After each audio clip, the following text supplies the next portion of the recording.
እቤት ቀርቻለሁ። በናፍቆት ተንገብግቤያለሁኝ። ይሄን ያህል 12 ዓመት ሲሆን አንድ ቀን ድምጧን ሰምቼ አላውቅም። ልጅ የሌለው የለ፣ እህት የሌለው የለ፣ የመውለድ ያለ የወላድ ያለ ወዲ አገር ቤት አይኗን አይቸልሙት እንዲያው አይኗን አይቸልሙት አይኗን አይቸልሙት።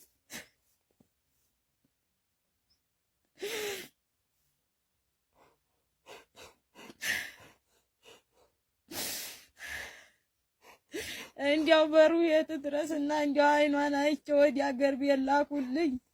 እሷ ታፍናለች 12 ዓመት ሙሉ አንድ ቀን ድምጧን ሰምቼ አላውቅም። እንዲያው ሆራ ጠማችኝ፣ እንደ እንጀራ ራበችኝ። ያልወለደ ሲላ የለም የወላድ የለም።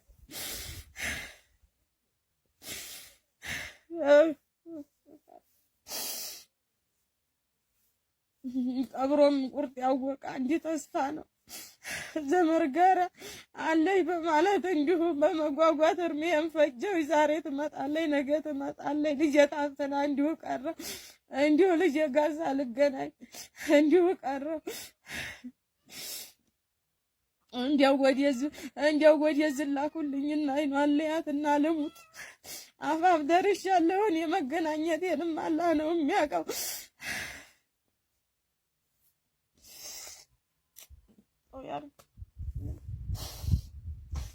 እና እስቲ ወርቆቼ እንዲያው በስታላ ሆናችኋለሁ። እንዲያው እሷም ደክማለች፣ እኔም ደክሜያለሁ።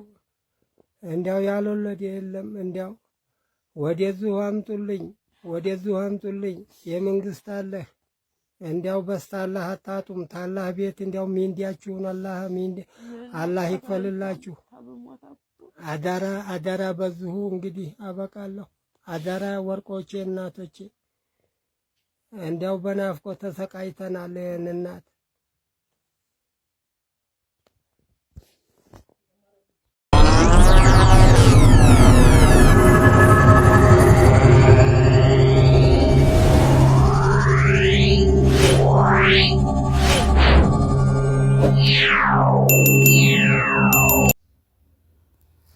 ወላጆች እንደ ማንኛውም ሰው ልጃችን ሰርታ ታሳልፈልናለች ወይም ሰርታ ራሷን ትቀይራለች ብለው እንደ ማንኛውም ሰው ልጃቸውን አቅፈው ስመው ከሸኙ 12 ዓመታት ተቆጠሩ።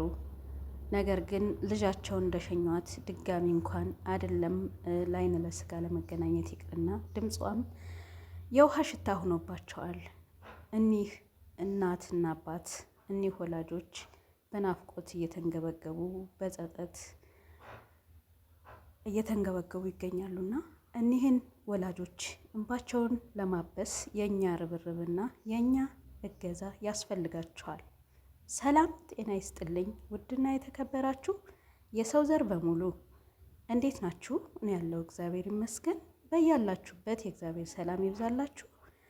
ሁላችሁንም ሰላም ብያለሁ። በመላው ዓለም የምትገኙ ውድ የሀገሬ ልጆች ኢትዮጵያውያን እንዲሁም የኤርትራውያን እህት ወንድሞቼ ቪዲዮውን ስትጀምሩ ላይክ ሸር በማድረግ ጀምሩት። የኒህን እናትና አባት እንባ ምናልባት አንድ ሰው ስበብ ሆኖ እንባቸው ይታበስ ይሆናልና ጉዳዩ ወዲህ ነው። እንደ ማንኛውም ሰው ሰርቼ ቀይራለሁ ብላ እህታችን ከሀገሯ ከወጣች ወይም ደግሞ ከእናትና ከአባቷ ከተለያየች ድፍን 12 ዓመት ሆኗታል። ነገር ግን እህታችን ምን ላይ እንዳለችና ምን እንዳጋጠማት አላወቅንም። እናትና አባት በዚህ መልኩ እያለቀሱና እየተንገበገቡ ይገኛሉ። እናትም እኔ የሞት አፋፍ ላይ ደርሻለሁና ልጄን አገናኙኝ፣ ወላጅ የሆናችሁ የወለደ ሁሉንም ያውቃል ጉዳቱንም ጥቅሙንም እያሉ ይገኛሉ እኒህ ወላጆች። ስለዚህ እህታችን 12 ዓመት ሙሉ በሰላም አይመስለኝም ይህን ያክል ጊዜ የጠፋችሁ። ስደት ለአንደኛው ደስታ፣ ለአንደኛው ሐዘን፣ ለአንደኛው ፈተና ነው። ሁላችንም እናውቀዋለን ያለንበትን። ስደት በጣም ከባድ ነው። ለብዙዎቻችን መንገድ ቢከፍትልንም ለብዙዎቻችን ደግሞ ሕይወታቸውን ያጡ እህቶቻችን አሉ። ቤተሰቦቻቸው በሐዘን በጸጸት እየተንገረገቡ ልጆቻቸው የት እንደገቡም የማያውቁ ብዙ ወላጆች አሉ፣ ተደብቀው በየጓዳው በየማጀቱ ያሉ። እኒህ እናትና አባት እንግዲህ ወደ ሶሻል ሚዲያ መጥተዋል። አፋልጉኝ ልጃችንን፣ እኛ እድሜያችን ሄዷል፣ 12 ዓመት ሙሉ ከዛሬ ነገ ትመጣለች፣ ከዛሬ ነገ ድምጧን ታሰማናለች እያሉ እየጠበቁ ሳለ ግን ልጃቸው የውሃ ሽታ ሆናባቸው እንዲህ እያለቀሱ ይገኛሉ። ይከብዳል። ምናልባት እህታችን በህይወትም ትኑር አትኑር የሚታወቅ ታሪክ የለም። ነገር ግን ሁላችንም ሸር እያደረግን ይችን እህታችንን ፎቶዋን እያየን እስኪ በየአካባቢያችንና በያለንበት ቦታ ከፎቶዋ ጋር እያስተያየን እህታችንን እንፈልጋት እላለሁኝ። እንግዲህ ስደት ብዙ ደስ የሚል ነገር አለው፣ ብዙ የሚያስከፋ ነገር አለው። የብዙዎቹን ህይወት ያሳጣ፣ የብዙዎቹን ህይወት ደግሞ የቀየረ፣ ለብዙዎቻችን ደግሞ ተስፋ የሆነ ነውና ስደት ብዙ መጥፎ ጎኖችም አሉት፣ ብዙ ጥሩ ጎኖችም አሉት እና እንደ ድል ነው የስደት ጉዞ። ይከብዳል። 12 ዓመት ሙሉ ልጄ ዛሬ ትመጣለች፣ ነገ ትመጣለች፣ ነገ ትደውላለች፣ ነገ ታወራኛለች በሚል ስበብ 12 ዓመት ተቆጥሯል። 2 ዓመት አስቆጥረዋል። እኒህ አባትና እናት እንግዲህ እንዲህ እያለቀሱ ይገኛሉና ከዚህ በፊት አንድ እህታችን ሳውዲ አረቢያ ላይ 25 ዓመት ሙሉ ኑራ፣ ነገር ግን ቤተሰቦቿንና ከየት እንደመጣች ማን የማን ልጅ እንደሆነች እህት ወንድሞቿን ቤተሰቦቿን እረስታ አይተናል። ምናልባት ይች እህታችንም በአንድ መጥፎ ቤት ውስጥ ተቀምጣ ነገር ግን ስልክም ቤተሰብንም አላገናኛት ብለው ሊሆን ይችላል። ስደት ላይ ስንወጣ ብዙ ውጣ ውረዶችና ብዙ ፈተናዎች አሉት እና ምናልባት እንግዲህ ከዚህ በፊት 25 ዓመት ኑራ እንዳጋጣሚ የተገኘችው ልጅ በኢትዮጵያውያን አማካኝነት እንዳጋጣሚ ታይታ ነው ወደ ሶሻል ሚዲያ መታ። ሶሻል ሚዲያ ተጠቃሚዎች እርስ በርስ ተጋግዘው ወደ ሀገር እንድትገባና ቤተሰቧን እንድታገኝ ያደረጓት ማለት ነው። አሁንም ይህች እህታችን እንግዲህ በአንድ ቦታ ላይ እግዚአብሔር ወዶና ፈቅዶ በአንድ ቦታ ላይ ልትገኝ ትችላለች እና ሁላችንም ቪዲዮውን ፎቶዋን እያየን ሼር እያደረግን እንድትገኝ እና እኒህን እናትና አባት እኒህን ወላጆች እንባቸው ታብሶ ከልጃቸው ጋር በአካል ተገናኝተው ወይም ደግሞ ድምጧን ሰምተው እንባቸው ወደ ደስታ ተቀይሮ ፈገግ እንዲሉ ብናደርግ እድሉ በጣም እኔ እንጃ። ይሄን ያደረገ ከፈጣሪ ራሱ እኔ እንጃ፣ እኔ አላቅም። ግን ሁላችንም እስኪ በምንችለው አቅም ሸር እናደርግ። በዛ ላይ ዛሬ ደግሞ ማስተላለፍላችሁ በተለይ አዲስ የምትመጡ እህቶቼ ይሄን ቪዲዮ የምትሰሙ ካላችሁ ስትመጡ ከሀገራችሁ ስትወጡ አንዴ ቆርጣችሁ እስከወጣችሁ ድረስ ወደ ስራ ስትገቡ ስራና ስራችሁን ብቻ ብታስቡ የተሻለ ነው። ባትጨነቁ።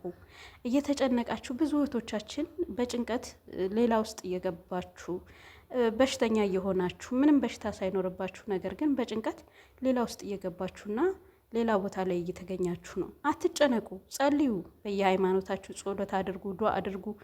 ማንኛውም ሰው ሲመጣ ከሀገሩ ምንም ሁላችንም ስለ ቋንቋም ሆነ ስለ ስራ ምንም የምናውቀው ታሪክ የለም። አውቃለሁ ከሀገራችን ስንወጣ የምናገኘው ስራም ሆነ ሰው የተለየ ሲሆንብን፣ ቋንቋው ሲቀየርብን፣ ምናልባት ምን እያሉኝ ነው በሚለው እንኳን ብዙ ጭንቀት ይፈጠራልና ባትጨነቁ፣ ራሳችሁን ብትጠብቁ፣ እንደገና ደግሞ ቆራጥ ሁኑ። ቆራጥ ሁኑ ስላችሁ ምንድን ነው? መስራት ያለባችሁን ስራችሁን በትክክል ስሩ እንጂ አትፍሩ። ለምን? ከፈራችሁ የሚፈጠረው ነገር ብዙ ነው። መፍራት የለባችሁ። እናንተ መሆን ያለባችሁ ጠንካራና ስራችሁን በአግባቡ መስራት ብቻ ነው ከእናንተ የሚጠበቀው።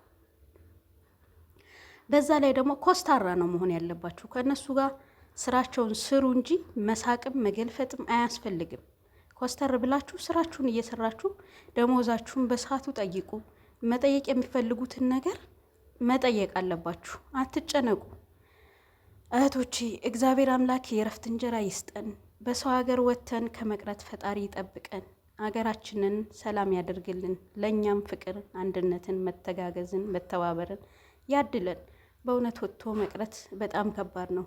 እኒህ እናት አባት እንግዲህ ወላጆች እንደ ማንኛውም ሰው ልጃቸውን አቅፈው ስመው መርቀው ሸኝተዋል። ለእሷም ለእኛም ታሳልፋለች ብለው ነገር ግን ያም ቀርቶባቸው ድምጧ እየናፈቃቸው ጧት ማታ እያለቀሱ በጸጸትና በሀዘን ላይ ናቸው።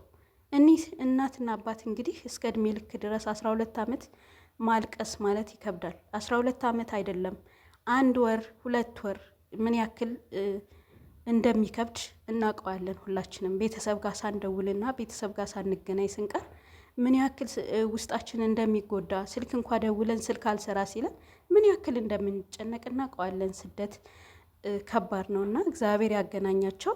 ሁላችሁንም ወዳችኋለሁ፣ አከብራችኋለሁ ውድ ሀገሬ ልጆች። የዛሬው ቪዲዮን በዚሁ ጨርሻለሁ። በሌላ ቪዲዮ እስከምመለስ ሰላማችሁ ይብዛልኝ። እወዳችኋለሁ፣ አከብራችኋለሁ። እግዚአብሔር አምላክ ሀገራችን ሰላም ያደርግልን፣ እኛንም ደግሞ የረፍት እንጀራ ያዘጋጅልን። በሰላም ለሀገራችን ለቤተሰቦቻችን ያብቃን።